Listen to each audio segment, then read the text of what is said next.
My name is Dane Graverson. I'm the creator of Freelance Business Mastery that helps you take the first step from being an employee to being freelancers, or really take you to the next step in your freelance business.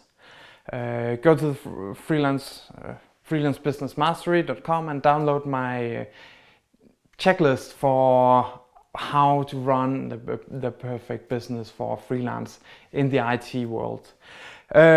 So one of the things that I really would like to talk to you about today, share with you, is the concept of the interview. Well, in the process when you're getting a job or a gig as a freelancer, you have first a period where you'll be engaging with giving some different offers to different projects. Then these companies say, well, this CV or this person looks interesting, we'd like to have a word with this guy. And then they set up an interview, mostly telephone based, sometime in person if it's in the same area. And you get to talk with them and figure out whether or not the chemistry is correct. And then if the interview went okay, they say, well, this guy is okay, we want to hire this guy. So why do you do an interview?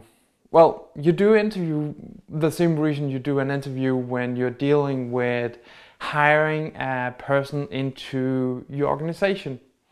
You want to be sure that there's a correct fit between you and the employee, the freelancer.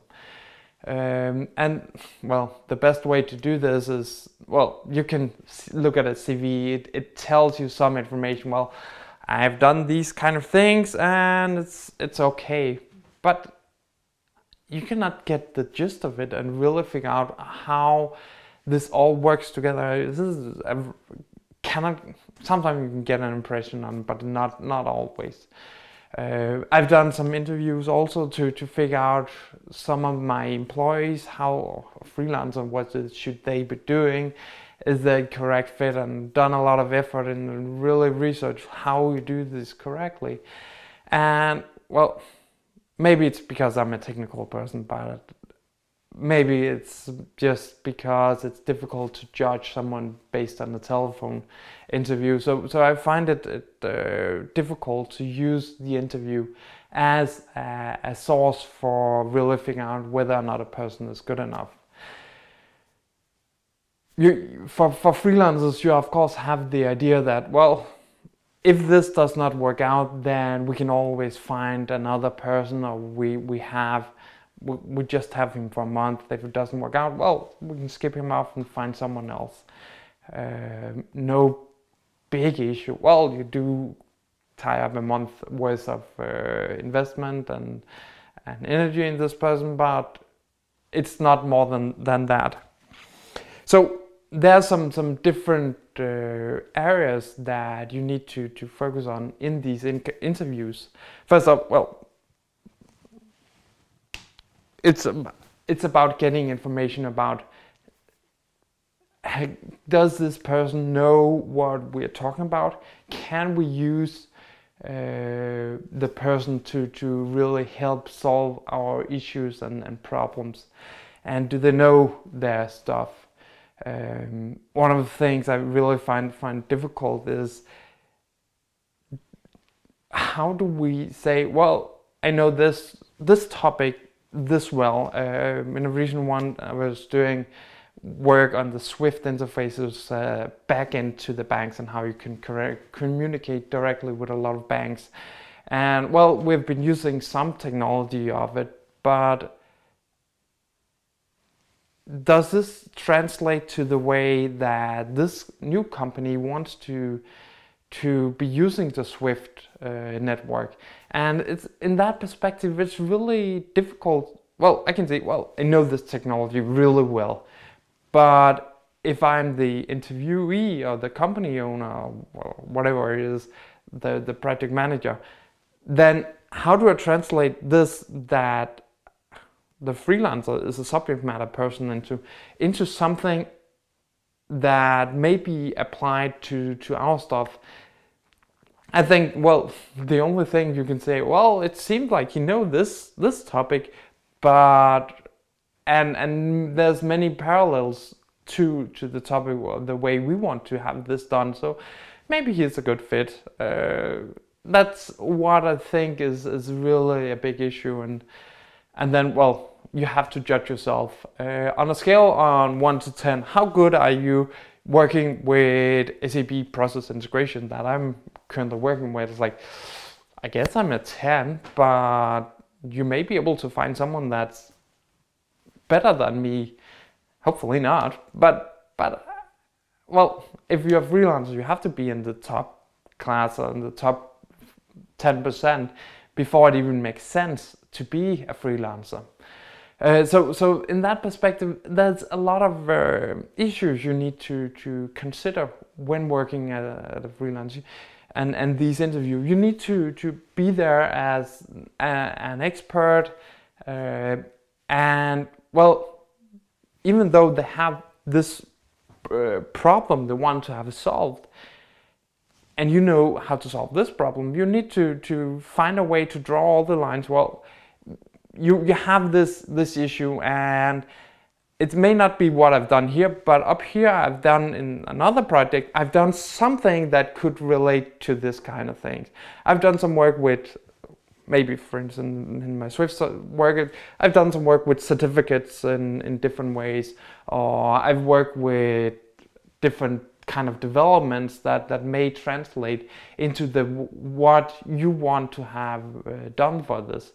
So you need to say, well, this may be what you want, but I've also got these 5 things that could be relevant in this case, and that's why you want to hire me as the expert.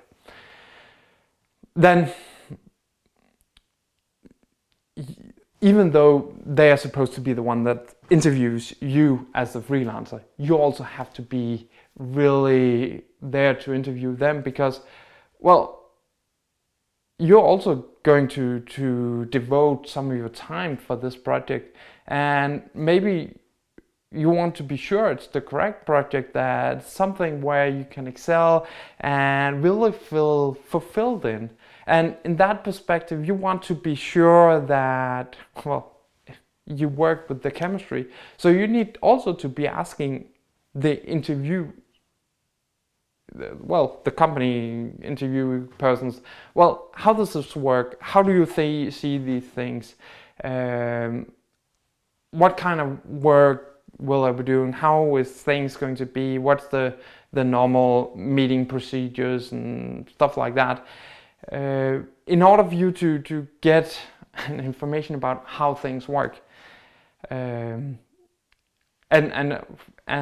I guess an interesting part is also this, well, I have these kind of packages of projects, and I see, well, the customer is describing this project, that scope like this, but based on my experiences with the project, how can I translate it? How would I scope it myself, and how can I, so it's about how you can also scope the project and figure out, well, is this, well, something I would like to do? Is this something that's strategic fit with the way I'm proceeding with how I can do things and that kind of thing? So you get a lot of extra information about the potential project, so you also can figure out, well, this is something I would like to do, or it's not something I would like to do. It's perfectly normal to acceptable to say, well, the project is good, but I cannot deal with this person because one of the other things. And if you can get that information before everything else, then you both save yourself a lot of time, but also the company, because, well, they don't have to start a new recruitment process after a month when you've been there and they find out, well, totally doesn't work out. So it's really a both way interview that you need to be doing. And, well, then the telephone interview may not be the best way to do an interview with a person, because, well, it's not the most information you can get there. So maybe the video conference would be better, or some other way where you can get more information about who you're dealing with. So that was everything I wanted to share with you about the interview. If you want to know more about being a freelancer, go to FreelanceBusinessMastery.com and download the checklist about how to be a freelancer. So I'm really looking forward to engage with you more. If you have any questions, post them below the video in the comment section or whatever. So I'm looking forward to talk with you, and goodbye.